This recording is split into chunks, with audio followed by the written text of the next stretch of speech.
As we begin today, there's a couple things that I want to remind you of. Specifically, really the major one is the first reading quiz is due by 9:40 on Wednesday. So 9:40 Wednesday morning. It's open. You can complete it anytime between now and 9:40, but make sure to completed that by 9:40 on Wednesday. It covers chapters 1 through 4 of Gonzalez. And as I mentioned last Wednesday, a 10-minute quiz, 5 multiple choice questions, and make sure to look at that key things to know page on Blackboard. That will give you some idea of what to focus on. A lot of our attention this semester will be on history, or church history since the Protestant Reformation. But to set the stage for the Protestant Reformation, we have to kind of move back a couple of hundred years to have a good foundation for understanding why the Protestant Reformation happened. It didn't just appear out of nowhere, nor was it an individual or a few individuals suddenly saying, hey, you know what's a good idea? Let's take on the Catholic Church. Instead, it was at the climax of a lot of uncertainty and unrest that had been building in Europe, especially, over a couple of hundred of years. And really, we could probably go back even further than the 1300s, but we're going to kind of start with the 1300s and look at the 1400s very briefly. Just an overview of various things that took place that shaped a lot of the church history we'll be looking at today. And as we begin, I want to kind of start with a brief overview of what Christianity is like in the end of the Middle Ages. And usually the Reformation marks the end of the Middle Ages, sometimes referred to as the end of the Dark Ages. Essentially, Christianity, Christians in the world, break down into 2 different types. Now, certainly there are variations within those types, but at the time we're talking about, most people are in one of those 2 forms. In Western Europe, most of the people in Western Europe would have classified as Catholic, Roman Catholicism. So what's Roman Catholicism like at the end of the Middle Ages? Well, if we think about it from the hierarchy standpoint, right, the people in charge, we see there are a variety of things that happen in the Middle Ages that reflect around these 2 ideas, power and corruption. Throughout the Middle Ages, the Pope, the leader of the Catholic Church, the Bishop of Rome, and the person that sits in what will become known as the Vatican, has a lot of power in Western Europe.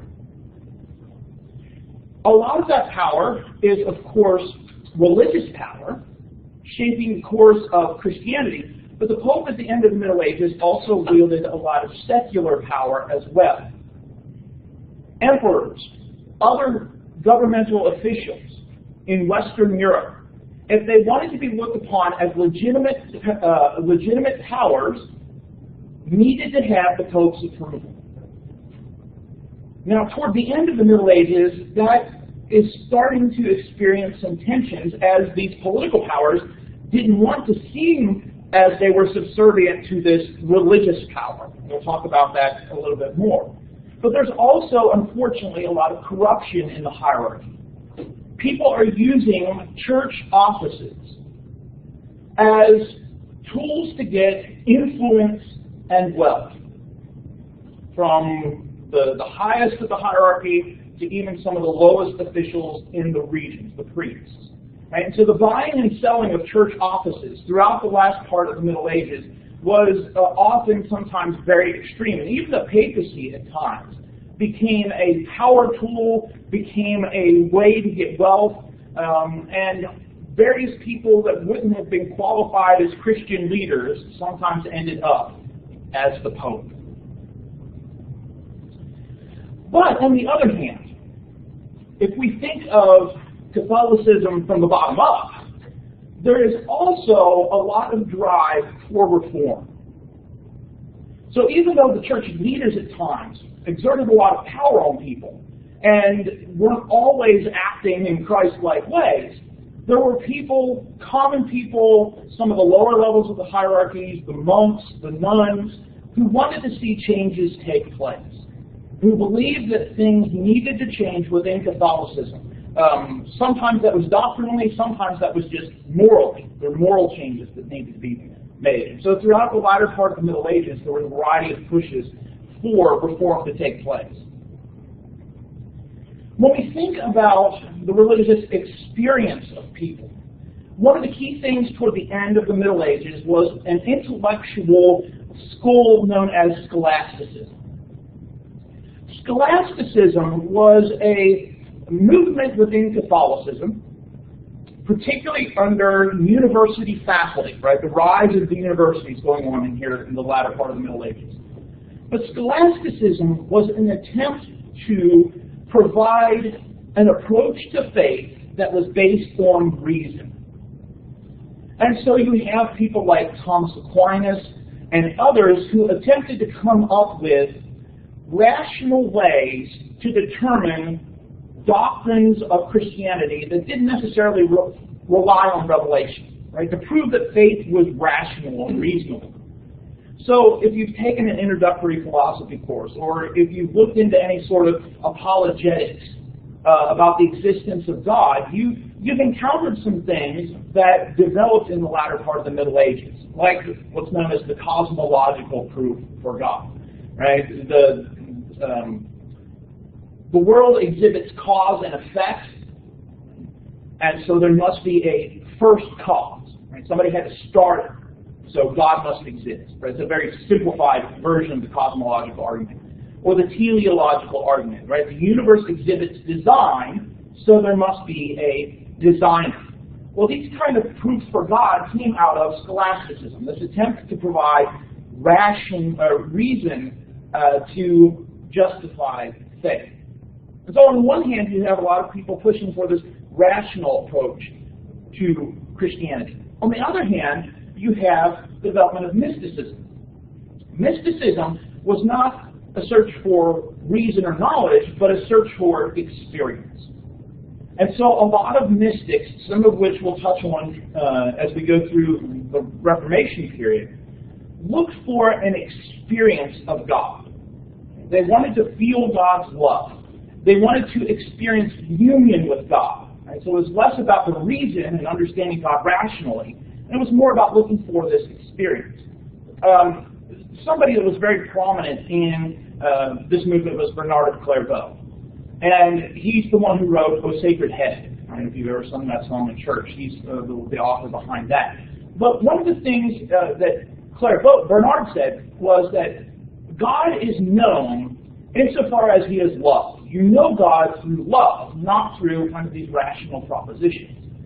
And so a lot of people throughout the latter part of the Middle Ages claimed a variety of mystical experiences with God, right? People claiming that Jesus appeared to them, or they felt Jesus' presence. And so there's that kind of approach that's going on in Catholicism as well. So that's largely where Catholicism sits at the end of the Middle Ages. The other major group of Christianity, at least for our purposes, is Orthodox Christianity. Now, there are some minor groups that would have existed. For example, in Egypt, there's Coptic Christianity, there's Nestorians, there's Armenians, out in the outskirts of places like what's modern-day Iraq, other places like that, but minor groups. So the other major group is Orthodox Christianity, Russian Orthodox, Greek Orthodox, that's what we're talking about here. Now, within Orthodox Christianity, there's some similarities, obviously. Same kind of practices. Practice baptism, practice the Lord's Supper, communion or Eucharist, as it's sometimes called. a belief in the Scriptures, a belief in Jesus, right? So there's a lot of similarities here. But Orthodox Christianity had developed out of what originally had been the eastern part of the Roman Empire. When the West had kind of fallen to the barbarians, the East had remained strong with an emperor located in the city of Constantinople, what is today modern-day Istanbul. All right, so we're talking Asia Minor, Turkey. The emperor in Orthodox Christianity had both a political role and a religious role. And so sometimes the emperors got involved in church disagreements, debates, and so the emperor often wielded a lot of religious authority in Orthodox Christianity, where the emperors in the West didn't often have the same kind of power.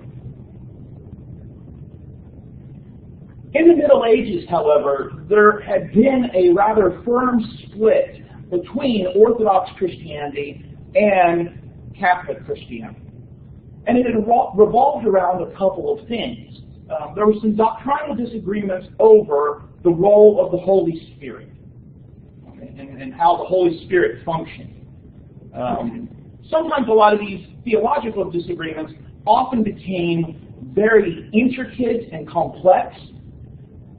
And sometimes we might look back at them and look at them and say, what does it matter? But at the time, it mattered very much to the Orthodox Christians and the Catholic Christians. A second thing that divided Catholics and Orthodox was the question of hierarchy. Since about the 4th century, the Bishop of Rome, who was also known as the Pope, had been claiming to be the worldwide leader of the Church, claiming that he had drawn authority from both Peter and Paul and was Christ's representative on earth, and that this office had been transmitted from the time of Peter the whole way to the time of the present. However, Christians in the eastern part of the Roman Empire didn't see it that way. At most, they said, the Bishop of Rome might be first among equals. And so they didn't believe in this kind of, there should be one leader that is the representative of Christ on earth. So that was another reason that Orthodox and Catholics had split. Additionally, there were some other issues related to practice. Orthodox Christians used bread with yeast in it for communion. Catholics thought it should be unleavened. Orthodox priests could get married. Catholic priests could not. And so there were other things related to practice that divided the two groups. But around the time of the Crusades, that split became very, there had kind of been tensions for years. There had been splits, reconciliation, but with the Crusades, that has finally split the two groups, and they remain, of course, split today, although there have been attempts by various popes in the 20th century and even into the 21st century to try and heal that split. The major thing that's going on for Orthodox Christians at the time, however, is their concerns over the expansion of Islamic power.